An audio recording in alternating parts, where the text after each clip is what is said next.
isipin natin kung dahil kaya nagkaroon tayo ng kautusan kasi may kasalanan tayong kinukumit, binaba sa tao. Kasi yung tao lumalakad sa kasalanan, no? Which is yun yung magiging guide natin para muling makabalik tayo kay Christ. May mga times na yung kautusan, nagiging madali yung pagsunod natin kasi normal na natin siyang ginagawa.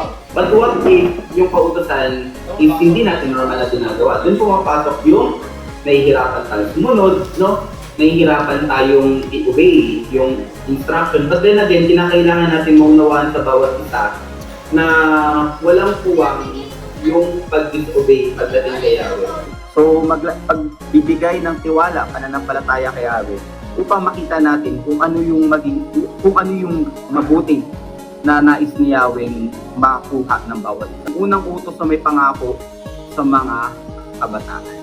Yun yung moral weight, doon papasok yung bigat ng pagpili natin. So ibig sabihin, regardless kung anong utos yon, titingin tayo doon sa nag-utos. Doon nakakabit yung bigat. Kaya mabigat yung utos na tinatanggap natin kasi hindi basta-basta yung nag-utos nun.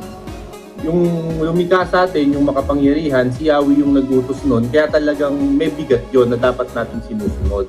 So ang laban, may mga struggle tayo, paano natin susundin yung ganung bagay. So depende yun, paano natin siya kinikilala sa pang-araw-araw na buhay natin. Minsan, kahit malabo sa atin yung utos o yung isang bagay, kailangan mong ihakbang yung paa mo kahit hindi mo naiintindihan. Kasi pag ginagawa mo yon sa pang-araw-araw, kahit malabo sa'yo, unti-unti mo na siyang kinikilala hanggang dumating dun sa point na mauunawaan mo na bakit niya inuutos yung isang bagay. Kasi wala yun dun sa mismong utos nandun yun sa nag-uutos.